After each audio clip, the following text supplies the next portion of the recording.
Is PTSD hindering the recovery of you or someone you know, even if they don't have a brain injury? My personal experience involved a lot of boogeymans and demons in my head, both during the nighttime and daytime hours. Just like a brain injury, you look normal. And if you have both, this makes your recovery feel like it's impossible. Just tell me you haven't looked in the mirror and wondered why you're so messed up and can't just suck it up like people tell you to do. What I'm offering today is a proven alternate path that may be of great help to you and is up to 80% effective. I'm not a mental health professional, but I am offering insight into my own relief from this debilitating, often misunderstood condition. Now, not everyone that experiences a trauma experiences PTSD, and the symptoms vary widely. If you know that someone that is experiencing symptoms of PTSD, it's essential that they seek out professional help from a mental health professional. Post-traumatic stress disorder affects approximately 13 million people in the U.S. alone, 316 million worldwide. That's a lot of pain and suffering. Some of the symptoms include intrusive thoughts or flashbacks, nightmares. Who am I kidding? You all know what it is. And you know its debilitating effects. For me, it was waking up in the middle of the night with my sheets soaking wet, being detached emotionally, being able to look in a mirror and not seeing anything of value, and not knowing how to move forward. So my path to recovery has involved the usual methods, therapy, and the like, all of which seem to make it worse every time I talked about it. It's just brought it back to the surface again. So one day my speech therapist mentioned that she knew a guy that was doing something different, and it's called ART, Accelerated Resolution Therapy. Obviously for me, I'm always, I don't just jump into anything. I have to do some research. So I found this on YouTube. I'll post a link into my YouTube channel. And the link is to Lainey Rosenwig. This is the gal that came up with this. And she had a talk on TED. And this video is about 17 minutes long, but it explains the whole process. And it's very enlightening. And I think it might be helpful to you to understand it and maybe think of it as a sought-after solution for something that's plagued you for a long time.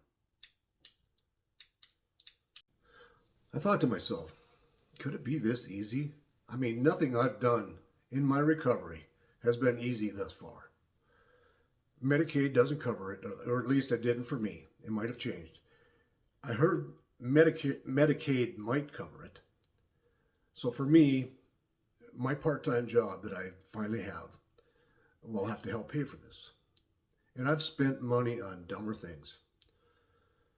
I've been told that my brain was stuck in fight or flight mode and the switch was broken off. So that's the way I've been since August of 2014, when I had my car accident. The process was pretty simple, and we did a test run to see if it would even work before working on my specific traumas that I wanted to change. Prior to each session, I was all worked up and fatigued just thinking about my traumas again. But after the session and a few days of decent rest, I found a change happening. The stress that I had in my body from knowing these demons were going to show up again in my sleep or during the day, it didn't happen. And I'm here to tell you that coming up on 22 months since I did 2 sessions of ART, I can now think of my infant son who died on a waterbed at 3 months of age with a smile. And I'm able to stop blaming myself for my failed marriage. I still have more to do, but I'm at least able to function and get decent sleep. And that has enabled me to focus on other issues of my brain injury that have plagued me.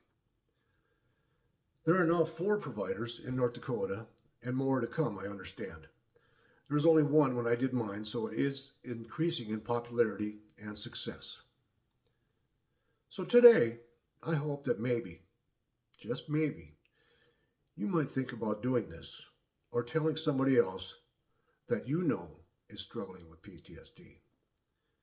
For me, being told it's all in my head or just suck it up, buttercup, was like getting a knife in the back that I could do nothing about.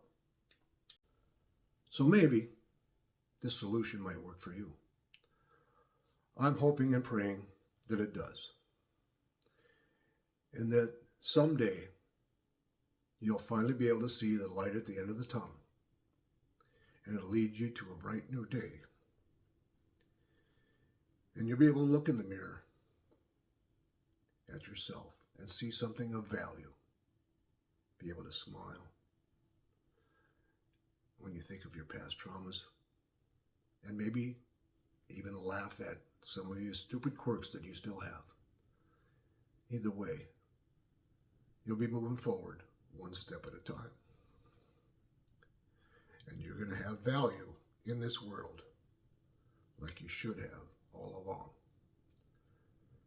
If I could ask one favor, it would be this. If you find this video helpful or it's helped you in any way, please let me know and try to share it with other people that you know that might be struggling, so we can all try to make the world a kinder place, just like the picture above me says. Kindness and love and things like that are a whole lot better than what we have going on now. Have an awesome day, and thanks for listening.